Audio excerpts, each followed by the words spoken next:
Hello and welcome once more to the Change Exchange, where our guest this time round, Mpho Maboi, I'm so glad to have you. Thank you for having me. You studied IT and worked in IT. Yes, that is a very weird one because growing up I had ambitions of being a doctor, and then when I started high school I wanted to be a chartered accountant. Then somewhere along the line I discovered information technology. I studied that, went to the now University of Johannesburg, which was Wits Tech at the time. Studied my national diploma in IT, worked for IBM, First Technologies, Binds Technologies Group. So yeah, I'm a bit of a nerd. And then how did the nerd get on radio?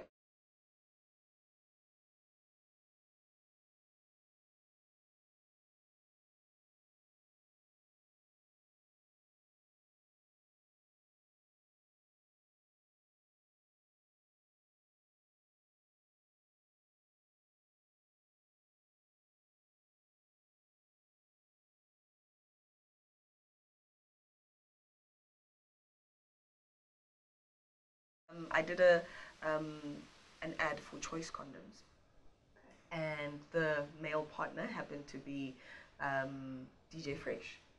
And DJ Fresh said, you know, I like your voice. I might need a stand-in traffic person on my breakfast show. So one day I happened to sit in on the show, and yeah, eventually I became a part of the show, and at some other point ended up quitting my IT career because I just couldn't juggle the two anymore.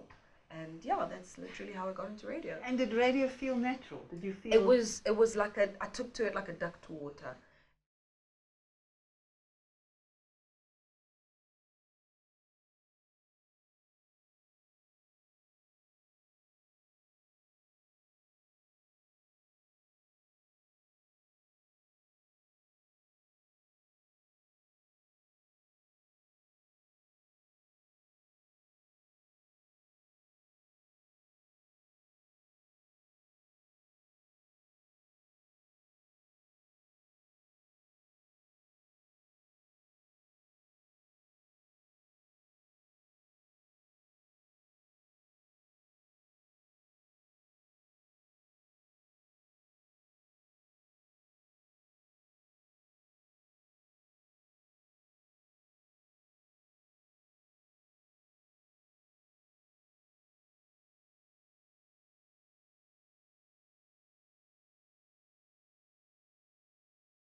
How difficult was it to pick up the phone, for you to take the initiative? It was quite hard, Yes. because as much as change is a constant in everyone's life, but embracing it is very hard, and you have to deal with the fear, because I had that fear that what if I pick up the phone and they say, you're not really what we're looking for, you know? Who told you we were looking for anything? Exactly. So I had that fear, and I had to get over that fear and decide, you know what, the worst they can say is no. They always say about an audition, the only thing you can lose is something you haven't got. True. That is very, very true. And that's literally what I had to deal with, to say, listen, the worst they can say is no, and or I might go in and they might not like me, but at least I tried, you know? So yeah, it wasn't easy, but eventually you have to fight your demons.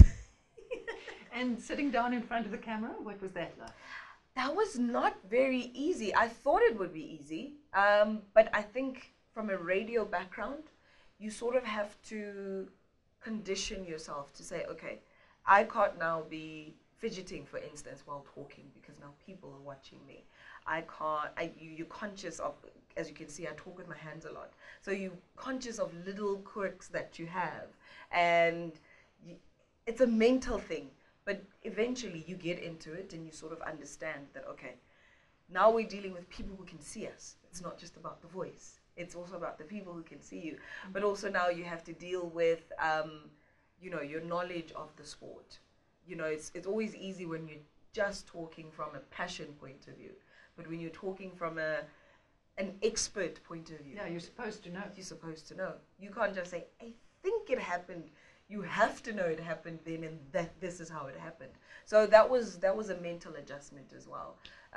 Not an easy one, but you sort of get into it. So did you actually consciously sit down and study the, I don't know, the different teams and the history of this club and that club? It's not necessarily sitting down and studying, but you now develop an interest in, for one, reading Sunday papers and reading daily newspapers and talking to people in the industry as well. I mean, there's people who've been doing this for eons. So you put your ego aside, go talk to that person and say, listen, Ruda, I'm new to this. You've been doing it for many, many years.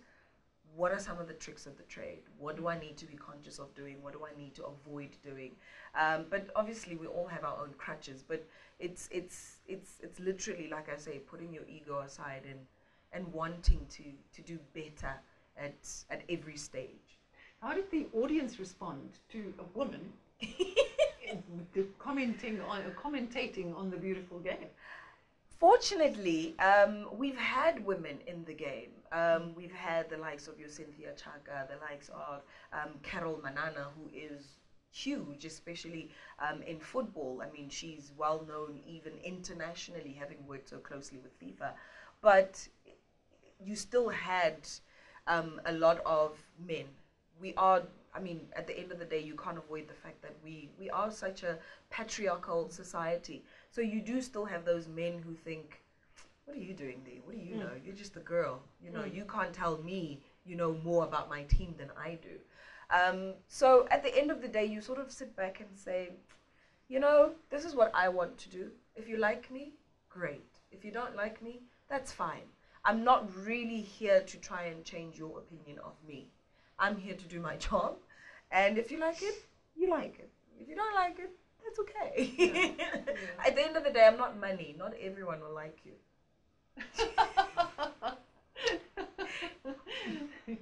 Yeah, you have to stop thinking what people are thinking about you. Exactly. And just focus on... But you know the funniest thing about the brain? You can have 10 people tell you you're brilliant and have that one person tell you you are terrible. Your brain focuses in on that one person. It's almost like you forget that 10 people have said, oh my God, you're so good, you inspire me. That one person who said, oh God, I hate you. I hate your voice. I think you're terrible. And how could you have said X, yes, Y, Z? yes. You know, you sit and you're like, yeah, maybe I shouldn't have said Lie that. awake. Yeah, you lie awake at night, which is quite sad that the brain focuses in on the negative. But eventually, over time, you just learn to filter the negative, you know, because if you concentrate so much on the negative, you honestly will never get anywhere. Like watching your feet and trying to ride a bicycle. Exactly. You will fall over. You will fall over, exactly. So you say that you've reached out to other people, trying to learn. Yeah. What were some of the things that the best things that you learned? Looking at Robert Marawa, who is one of the greats when it comes to sport in the country. I mean, that man literally knows. You ask him about golf, he knows. You ask him about tennis, he knows. So he basically said to me, listen, you're only as good as your last broadcast. And having said that to me, it's always made me want to do every broadcast as though it is my last broadcast. So you go in there, you prep. He always says, listen, I might come across like I know everything, but when you are sleeping at 2 o'clock in the morning, I'm preparing for tomorrow, you know. So preparation is everything, because they do say failure to prep is preparing for failure. So you always have to go in there fully prepared and over-prepared, because also dealing with live games, at any time the broadcast might cut and they have to come to you and you have to fill in the blanks. So if you've under-prepared, then you don't have anything to talk about. Yeah. So you always have to come in and literally just try and better whatever broadcast you've done before. That's being professional, eh? That's being very professional. But obviously at times you have those moments where you think, oh, it's a Soweto derby. Everybody knows the Soweto derby. I can come in there and just faffle on, you know? But after 5 minutes of being on air, you're like, I really should have prepared for this one. So you will always be caught off guard. You also like doing MC work, I think. love doing MC work. I love people. It's the weirdest thing. I'm gonna confess something that every time I say, people think I'm weird. I love people, but I don't like people. I like being in front of people and entertaining people, but I'm a very reserved person who prefers to be in my own little space. But when I am emceeing, I feel like, okay, that's my moment to connect with people on a one-on-one basis. Because when you're on radio and on TV, people don't really get to see and interact with you. So when you're emceeing, at least you get to see immediate feedback, you know, which is nice. But like I say, in my own personal space, I just want to be alone. And what makes a good MC? What makes the difference?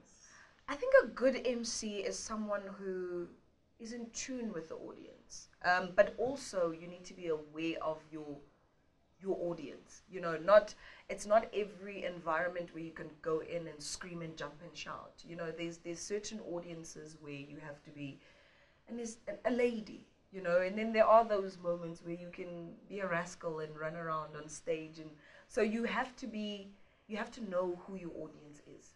And that's what makes you a good MC, because when you can actually interchange between the different personalities, then yeah, the world is your oyster. Which also goes back to preparation. Yes, You definitely. don't just get your script and go and stand there and read it. Exactly, because it's like if you were emceeing a gala event and you rock up in jeans, then you have a problem. What do you want to do next? Are you a person who plans ahead, or do you see an open door and... I do plan ahead, but not too much, because someone once told me a long time ago that if you want to tell God a joke, tell him you have plans for your life. So I do plan, obviously, because it is a career and you try and have longevity in it. But at the same time, you can't over-plan to a point where when certain doors open, you can't see them because it's not part of your plan. So yeah, you plan, but you also just let life happen. Yeah. And is there a dream where you want to end up? The dream is, there's two dreams. At the moment, being on Metro FM. I know Robert Marawa's going to hate me, but I'd love to do Robert Marawa's show. I really would. I feel like for me that will be one of the greatest achievements, because it's always been done by a man, and I think I'd love to be the first woman to actually take it over and show that women can do this. You know, we also are forces to be reckoned with in sport. So that's the one. And the second one, I'd love to see myself on ESPN. I think it would be great to actually be on that platform. Okay, so we'll be watching. Big plans. And so how did you and Reneilwe Letsholonyane, I know it's a very tricky name. that was right, wasn't it? That was proper, actually. How did you get together? Well, it's been twice now. Yeah. But yeah. the first time? The first time around, we actually met at a friend of mine's house. He had been pursuing me for a while, but through my friends. He was never direct at me. So I always just ignored him, because I thought, you have the courage to be man enough, you let me know. So he always told my friends that he likes me and he wants to hook up with me, and I thought, forget you. So eventually he sort of cornered me at a friend's birthday party. He found out I was going to be there, and he rocked up, and I avoided him the entire night because I knew exactly why he was there. And eventually when I was leaving, I tried to quietly slip out. My friend told him I was leaving, so he decided to walk me to my car.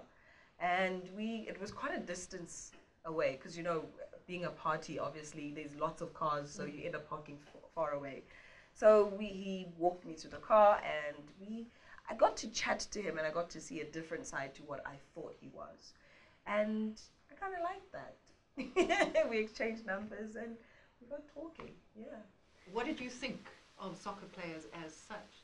I was very wary of soccer players. I mean, they do have quite a reputation. Yeah. You know, soccer players, rugby players, cricket players, actors, anybody in the entertainment space, they have quite a reputation because, you know, it's they're easily accessible to women, you know. So I thought, and vice versa. exactly. So I thought, no, I really don't want to be with a soccer player. And already I'm in this space where I'm broadcasting. So you also don't want to have an attachment to anyone in that space, because being a woman, you know, such things stick with you versus with a man, you know, sadly. So I was very wary of that. But fortunately, he managed to actually change my mind. And he said, listen, I know we all have that reputation, but I think it's unfair of you to just put a blanket over everyone and think we're all the same.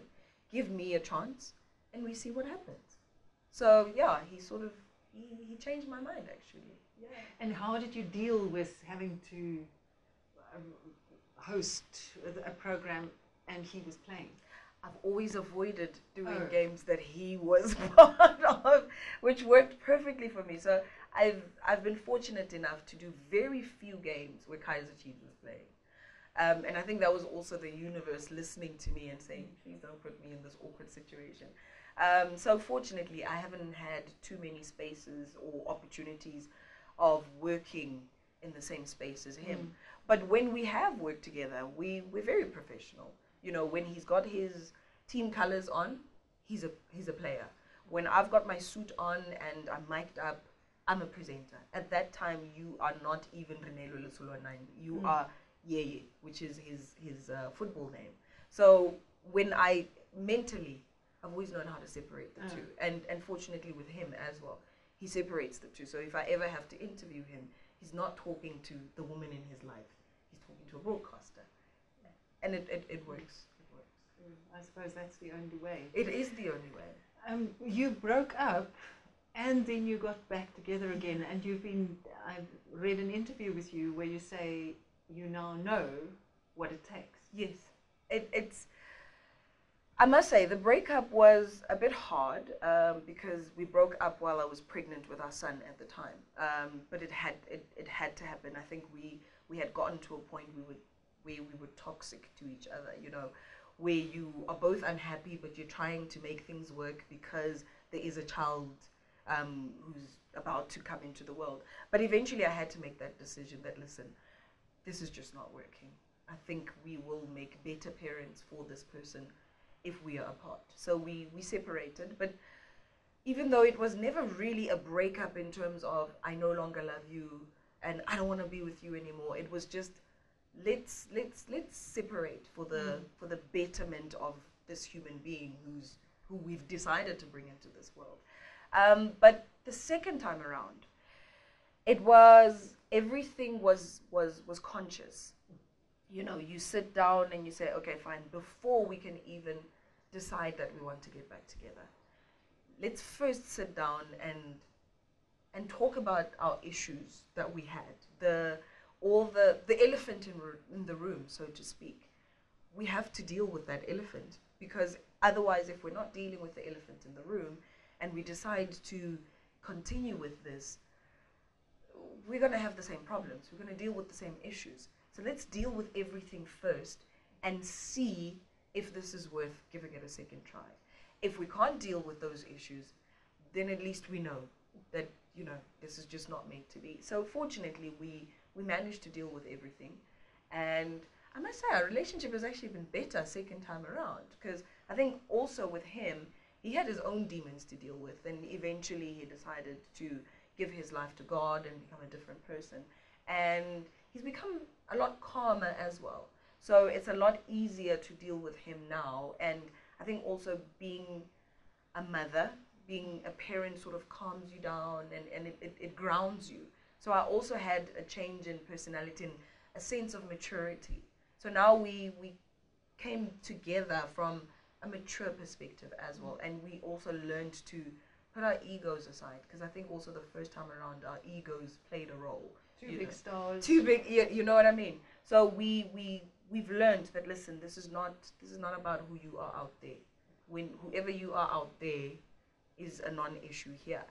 And I also had to learn the same thing. And yeah, it's been a lot. Really sounds like growing up. It is growing up. And that was the biggest thing. I think that break helped us grow up. And now which is not easy. It's not. It is not at all. It is very hard. But like I say, when you're conscious about certain things, it helps. You know, they say that parents don't create, adults don't create children, children create adults. Yes. It sounds as if that was absolutely the case with you. Definitely. I always say that my son brought a sense of not only growth but maturity in me. For one, I'd always been very selfish. You know, my life was, everything revolved around me in a very selfish way. But when he came around, everything was no longer about just me. You know, there was always this other human being that you have to take care of. And that, in essence, then opens you up to other people as well. And it's easy to give and receive from other people when you realize that there's a lot more that is, life is bigger than you, in a way. You know? So it's a lot easier that way. So what kind of mum are you? He's 3 now. Yes, he is 3. I'm quite the disciplinarian. Which is weird. I am. I think also it comes from me being a Virgo. I'm quite the perfectionist. I'm quite a control freak. Things have to happen a certain way. Although now I've learned that, listen, if you Babies don't happen a certain yeah, way. they don't stick to a schedule. They don't stick to your plan. They couldn't care less about your plans. So I've learned to sort of let go a bit when it comes to the control factor. But yeah, I'm quite the disciplinarian, and I think I take that a lot from my dad because he's quite a staunch disciplinarian. Were you close to him? I am close to my dad. I've always been the apple of my father's eye. So I've learned that trait from him, and which is the complete opposite, because I think Reneilwe just not necessarily lets the kids do what they want, but he sort of lets them learn from their own mistakes. Whereas I sort of say, don't touch that light, it's going to burn you. He says, no, let it burn him, then he'll learn. So we're different on that level. I think it's hard for a mother to do that. It is very hard. It is very hard. And he always says, no, let him go. He'll learn. So yeah. And your home, Paul, where are you? How long have you been there? What's it like? My home, I bought my home about a year ago now. Yeah, it's about a year ago that It's still new. It's still new. I always tell Yeye that it's so funny. A year ago, I would call and say, listen, the taps are not working. And then somebody would come in and fix everything. Now, when the taps are not working, it's your problem. Ownership. Yes.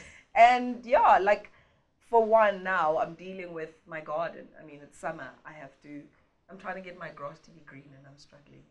And yeah, it's just And we are not getting the rain. And we're not getting the rain, which is not helping.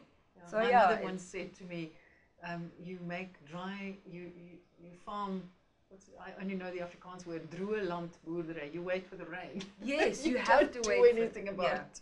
And you can't do anything with it. So it's been quite interesting being a homeowner. It's fun. So now that you know, that's quite a choice, you know, to go from renting to owning. Yes. But I had to. I think also going back to my son, I think at some point I sat down and I thought, I can't keep renting.